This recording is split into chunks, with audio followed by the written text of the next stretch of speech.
شب برات کی فضیلت و اہمیت۔ شب برات میں عبادت، شب برات میں قبرستان جا کر مردوں کے لیے بخشش و مغفرت کی دعا کرنا، شب برات میں مردوں کے لیے ایصال ثواب، فاتحہ کھانی، یہ سب قرآن کریم و حدیث شریف سے اور صحابہ کرام و بزرگان دین کے اقوال سے ثابت ہے۔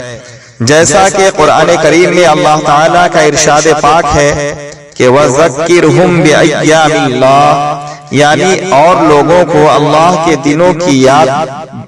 دلاتے رہو۔ حضرت امام غزالی رحمت اللہ تعالی علیہ نے احیاء العلوم میں ایسے دنوں اور ایسی راتیں جو قرآن کی بولی میں ایام اللہ یعنی خدا کے دین ہیں اور جن کا ایک ایک لمحہ عبادت و طاعت کے لیے گوہر نایاب سے بھی زیادہ قیمتی ہے، ان کی ایک طویل فہرست فضیلت والی 15 راتیں اور فضیلت والے 19 دن تحریر کی ہے، جن میں ایک شب برات شعبان المعظم کی 15ویں رات اور 15واں دن بھی ہے۔ قرآن مجید میں اللہ تعالیٰ نے اس مبارک رات کا ذکر اس طرح فرمایا ہے کہ اس رات میں ہمارے حکم سے ہر حکمت والا کام تقسیم کر دیا جاتا ہے۔ سورہ دخان، یعنی شب برات میں بندوں کی روزیاں، ان کی اموات و پیدائش، لڑائیاں، زلزلے، حادثات، غرض سال بھر میں ہونے والے تمام واقعات کے احکام الگ الگ تقسیم کر دیے جاتے ہیں اور ہر کام کے فرشتوں کو ان کا کام سونپ دیا جاتا ہے جس کی وہ سال بھر تک تعمیل کرتے رہتے ہیں۔ حضور صلی اللہ تعالی علیہ وآلہ وسلم نے فرمایا کہ اس رات میں اللہ تعالیٰ تمام مسلمانوں کو بخش دیتا ہے مگر نجومی، جادوگر، شرابی، زناکار، ماں باپ کا نافرمان، سود خور، حقوق العباد میں گرفتار، مسلمانوں میں پھوٹ ڈالنے والا، کسی مسلمان سے کینہ رکھنے والا، بلا کسی شرعی وجہ کے اپنی رشتہ داری کو کاٹ دینے والا اس رات میں نہیں بخشا جاتا۔ لیکن ہاں، اگر اس رات کے آنے سے پہلے اپنے ان برے کرتوتوں سے توبہ کر لیں تو ان لوگوں کو بھی اس رات میں مغفرت ہو جائے گی۔ حضور صلی اللہ تعالی علیہ وآلہ وسلم نے فرمایا کہ اس رات میں اللہ تعالیٰ سورج ڈوبنے کے وقت سے آسمان دنیا پر نزول اجلال فرما کر ارشاد فرماتا ہے کہ کیا ہے کوئی بخشش مانگنے والا کہ میں اس کو بخش دوں؟ کیا ہے کوئی روزی مانگنے والا کہ میں اس کو روزی عطا کروں؟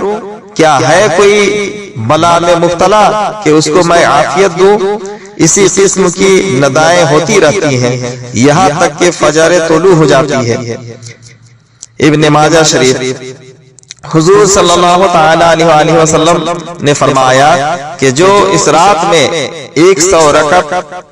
نماز نفل پڑھے گا اللہ تعالیٰ اس کے پاس 100 فرشتوں کو بھیجے گا، 30 فرشتے اس کو جنت کی بشارت دیں گے، 30 فرشتے اس کو جہنم سے بے خوفی کی خوشخبری سنائیں گے، 30 فرشتے دنیاوی آفتوں کو اس سے ٹالتے رہیں گے اور 10 فرشتے اس کو شیطان کے مکر و فریب سے بچاتے رہیں گے۔ امام المؤمنین حضرت عائشہ صدیقہ ام المؤمنین حضرت عائشہ صدیقہ رضی اللہ تعالی عنہا فرماتی ہیں کہ میں نے دیکھا کہ حضور صلی اللہ تعالی علیہ وآلہ وسلم بقیع القرقد قبرستان مدینہ منورہ میں تشریف لے گئے اور مسلمان مردوں،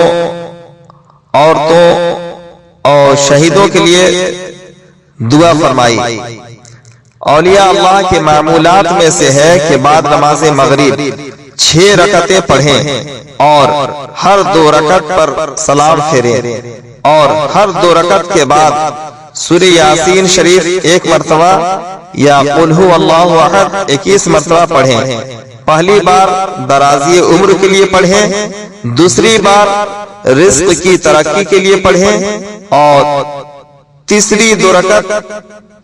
دفع بلا کے لیے، بلاؤں کو دفع کرنے کی نیت سے، دور کرنے کی نیت سے پڑھیں۔ پھر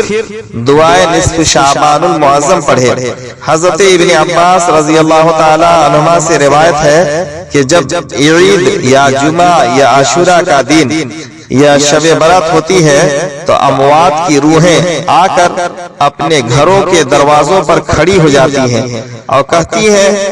کہ ہے کوئی کہ ہمیں یاد کرے، ہے کوئی کہ ہم پر ترس کھائے،